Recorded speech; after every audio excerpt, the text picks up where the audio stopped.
Hello students.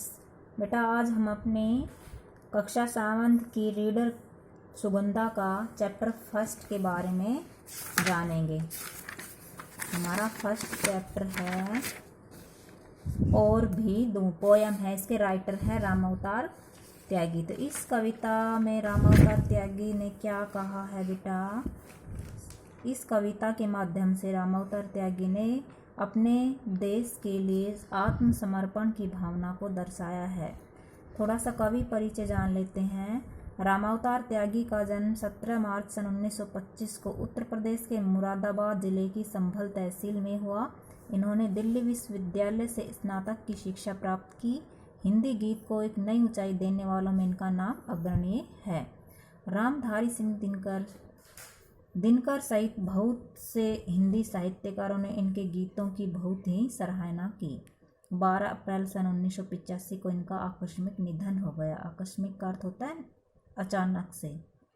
इनकी प्रमुख रचनाएं देखो बेटा कौन कौन सी हैं। नया खून, मैं दिल्ली हूँ, गीत सप्तक, 21 गीत, गुलाब और बबूल, वन, राष्ट्रीय एकता की कहानी और महाकवि कालिदास द्वारा रचित मेघदूत का काव्य अनुवाद नामक उपन्यास, चरित्रहीन के पत्र, दिल्ली जो एक शहर था। इसके अतिरिक्त राम झरोखा जैसी गद्य रचना भी की। बेटा ये गद्य और पद्य साहित्य की दो रचनाएं होती है। गद्य में आती है कहानी, निबंध, नाटक वगैरह, और पद्य में आती हैं कविताएं।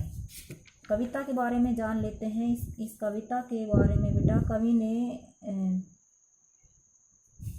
अपने विचारों के माध्यम से अपने देश के लिए अपना सर्वस्व समर्पित, अपना मन, तन और धन, अपना जीवन ही समर्पित करने के लिए कहा है। और कवि इनके अलावा कहता है कि अगर मेरे पास कुछ और भी है तो मैं भी आपके लिए समर्पित कर दूं, अपनी धरती माँ, अपनी मातृभूमि के लिए। इसकी व्याख्या बेटा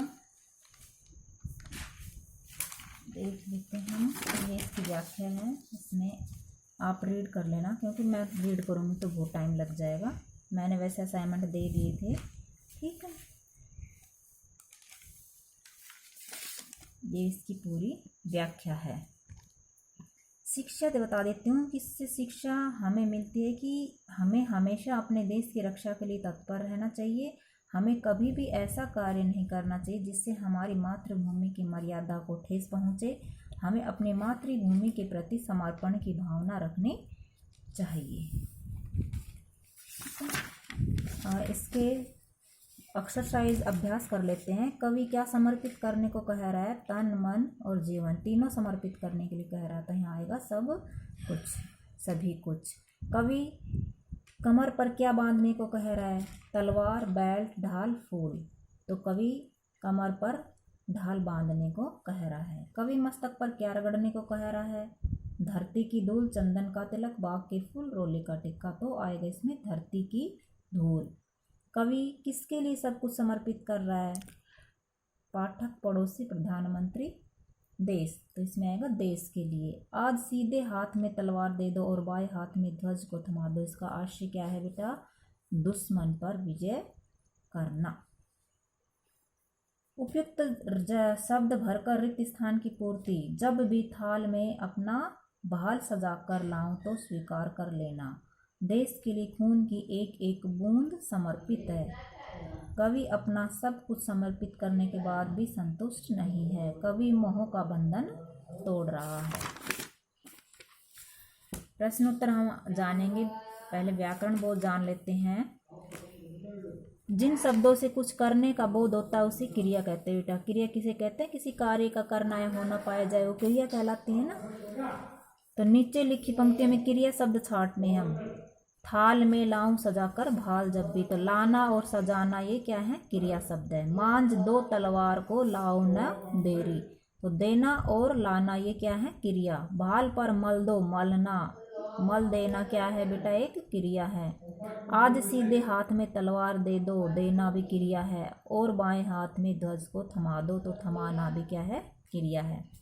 चाहता हूँ देश की धरती तुझे कुछ और भी दूँ, अर्थ की दृष्टि से इच्छावाचक वाक्य का उदाहरण है। कविता में से अन्य दो इच्छावाचक वाक्य छांट कर लिखिए।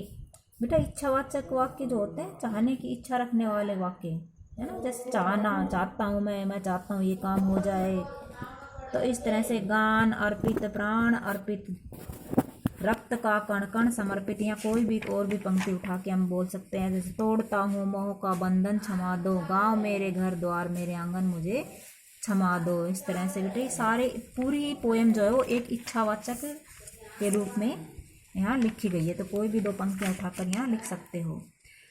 नीचे लिखे शब्दों के 3-3 पर्यायवाची शब्द लिखिए। धरती, अम्बा, वसुधा, वसुंधरा। बाल, माथा, मस्तक, ललाट। ऋण, कर्ज, उधार, उधारी। घर, सदन, गृह, निकेतन। सुमन, फूल, कुसुम, प्रसून। इनके विलोम शब्द लिखने बेटा, अंडरलाइन जो है। तो धरती और आकाश, धरती का आकाश। मेरे सीधे हाथ में तलवार है, तो सीधे का विलोम हो गया उल्टे। फूलों के साथ, फूलों का हो गया विलोम कांटे। जीवन, जीवन का विलोम हो गया मरण। अब आप देर न करें, तो देर का विलोम हो गया जल्दी से आए। ठीक है बेटा, ये वाक्य करने इन शब्दों से, जैसे धरती, मोह, ध्वज, इनसे वाक्य बनाने में। धरती हमारी माता है, धरती हम सब तरह के प्राणी होते हैं धरती पर। मोह, मुझे रुपयों का मोह नहीं है। आप अपनी तरफ से वाक्य बना सकते हैं कोई भी। ध्वज, तिरंगा हमारा राष्ट्रीय ध्वज है। ऋण, राम पर ऋण बहुत भारी है। ठीक है बेटा, अगले वीडियो में हम इसके क्वेश्चन आंसर करेंगे। ओके।